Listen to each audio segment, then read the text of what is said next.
Glen Dec, Episode 8. The watches we regret selling and the ones we should have sold sooner. Glen, before we start, can you explain why there's a bottle of aloe vera on my chair? Because your neck looks like a boiled ham, Declan. I'm trying to keep the studio from smelling like barbecue. It's sunburn, Glen, not a marinade. Tell that to the seagull that tried to take a bite out of you outside. It was inspecting my watch. I thought you were a walking rotisserie chicken. Anyway, before Dec incriminates himself further, welcome back to Time Well Wasted, the only horology podcast where time is precious. And we waste it for you. And look who's back. Someone returned from Spain, sunburned, dehydrated, and wearing a watch he definitely didn't own last week. I'd like to clarify, the sunburn is severe, the dehydration is ongoing, and the watch was a necessary purchase. You bought it because the salesman said it matched your aura. He was very spiritual. He was also 12, and he was wearing oversized Paw Patrol t-shirt. While we're on the subject, today we're diving into the watches we regret selling and the ones we should have sold sooner. We are delving into emotional attachment, panic selling, stupidity, and Declan's 2-week smartwatch era. I lost the charger. What was I supposed to do? Not trade a diver for it. By the way, did you ever find the charger for that smartwatch you traded your diver for? Oh, you'll love this. I found it last week. Wholly unlubricated gear train. Where was it? In the garden. The garden. Buried, like treasure. Except instead of gold, it was a half-chewed USB cable. Your dog again? No, your wombat. Of course my dog again. He must have grabbed it, had a good chew, and then buried it like he was hiding evidence. So you're telling me the smartwatch died because the charger was in a shallow grave behind your shed? Yes. I basically lost a watch to a Labrador crime scene. You're the only man alive who could be outsmarted by his own dog. He looked proud of himself too. Tail wagging like, I saved you from technology, Dad. And you traded a perfectly good diver for that thing. Don't remind me. The dog has more sense than I do. That brings me to something else. What's your biggest regret then, Glen? My biggest regret? The Nomos Club Campus 38. Sold it during a minimalist phase. Thought I was becoming a man of simplicity. You were reading that decluttering book. Yes, and I decluttered the wrong thing. The movement looked like a Bauhaus architect had a spiritual awakening. And you sold it for? A Bluetooth speaker. Glen, no. A good Bluetooth speaker. Bang & Olufsen. Bang what? Not good enough. What about your biggest regret? The one that ticks louder in your head than a misaligned escapement? Mine? The Seiko Prospex Diver SPB 143. Perfect. Beautiful. Balanced. And I panic sold it because I thought I needed something more modern. So you bought the smartwatch. It counted my steps. You don't walk anywhere. Right, moving swiftly on. What should you have sold sooner? My Invicta Pro Diver. It was yellow. Very yellow. Like Chernobyl banana yellow. You wore it to a wedding. I wanted to stand out. You did. People thought you were the DJ. Well, my other regret I need to mention is the Tissot PRX Quartz. Lovely design, but every time I looked at it, I thought I should have bought the automatic. You kept it for 2 years. Because I didn't want to admit I'd made a mistake. You once blamed a misaligned bezel on humidity. It was humid. It was January. You may have the point. Watch regret isn't about money, it's about the craft.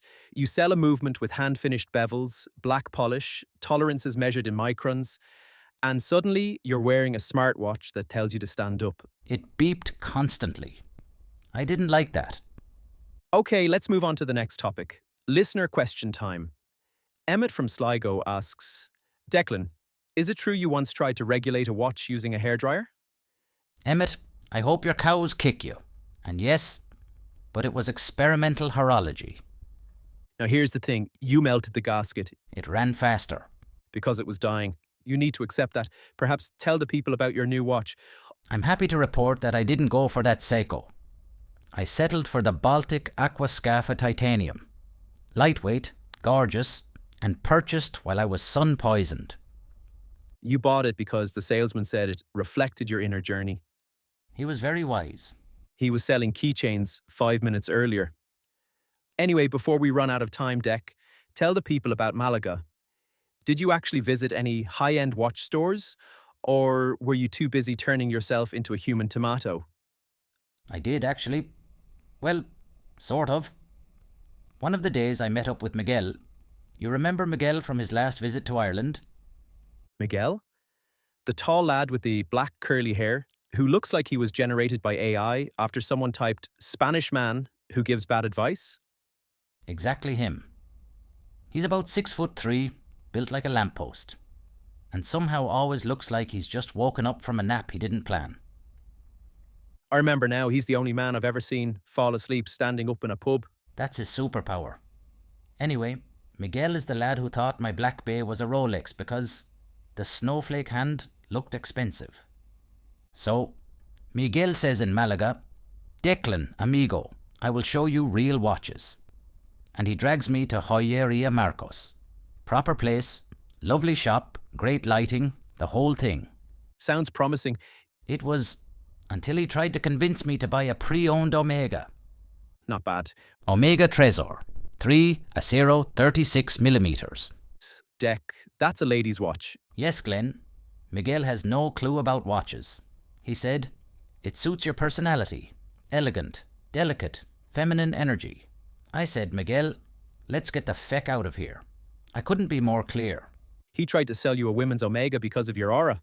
Apparently, and honestly, that's still better than his other idea. Oh God, He tried to convince me to go to a corrida in Fuengirola, a bullfight, and act as the bull. act as the bull? Are you bullshitting me? He said, "Declan, you have the shoulders for it." Glenn, I nearly ended up charging a matador for €40 and a free beer. Ha ha ha. You'd have been the first bull in history to stop mid-charge because your neck was stinging. I'd have tapped out after 10 seconds.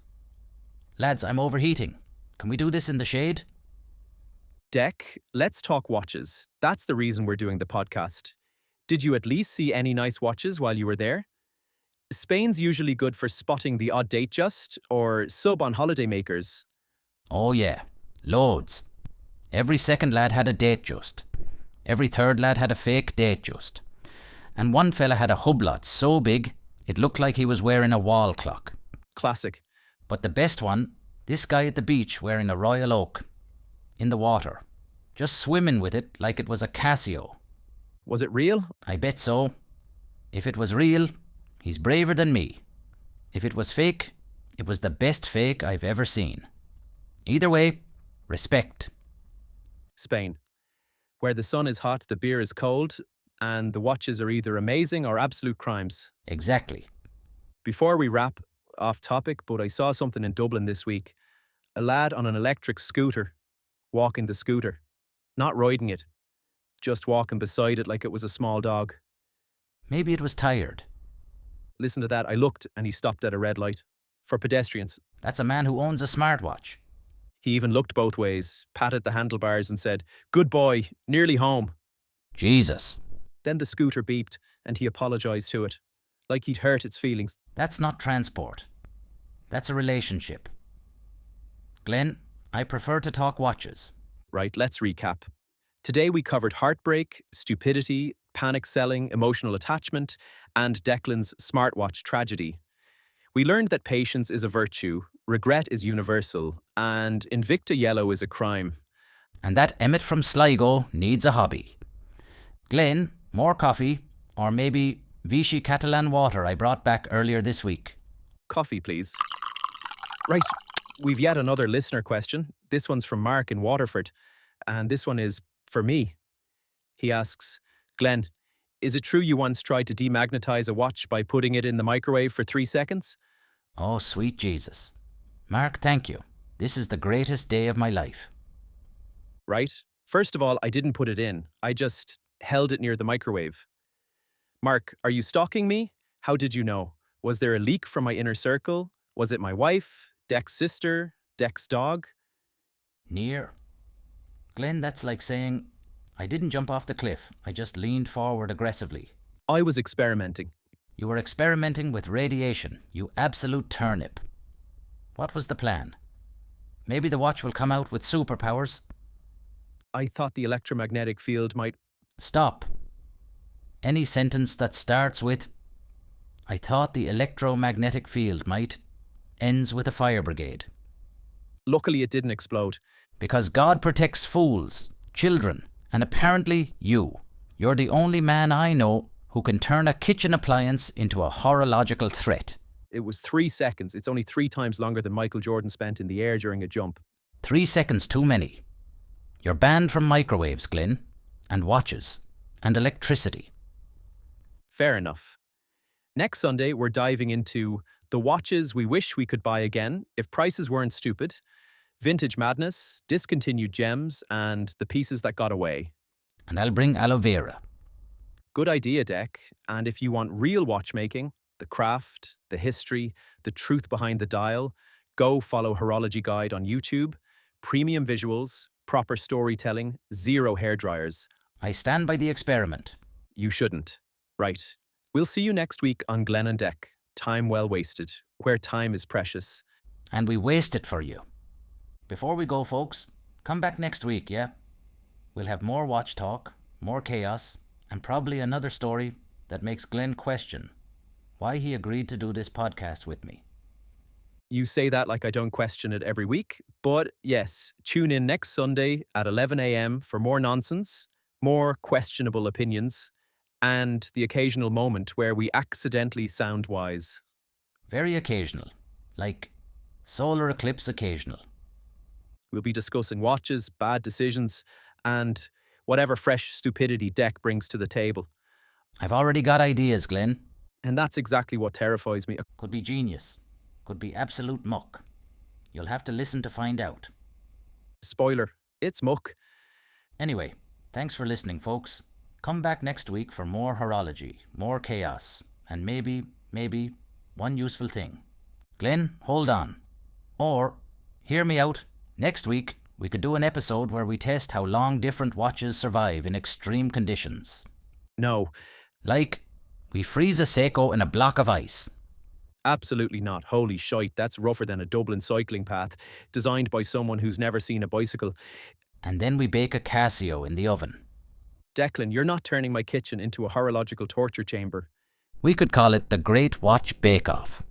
Forget about it. We're not cooking watches, Declan. Just lightly roasting them.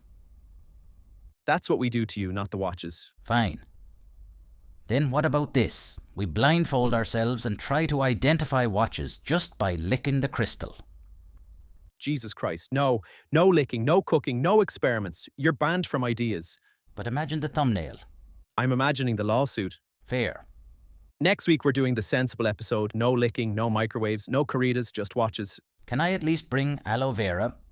Yes, because your neck looks like a traffic light. This was Declan from the Midlands. And Glen from Dublin. Glen, did you move my aloe vera? No, but your neck absorbed half the bottle. It's stinging. That's your skin begging for forgiveness. Also, the Baltic is running fast. Did you put it near the radiator? Define near. Jesus Christ, Declan, why is it always you? Oh no. For feck's sake. The mic was on again, wasn't it? It was, yeah. Every time you think you're off air, you say something that would get us cancelled in 3 counties. Well, what a shame. Anyway, thanks for listening to today's episode. Come back next week for more nonsense, more watch talk, and more accidental confessions we absolutely didn't mean to record. And hopefully fewer moments where Declan forgets how microphones work. They're sneaky, Glen. They hide in plain sight.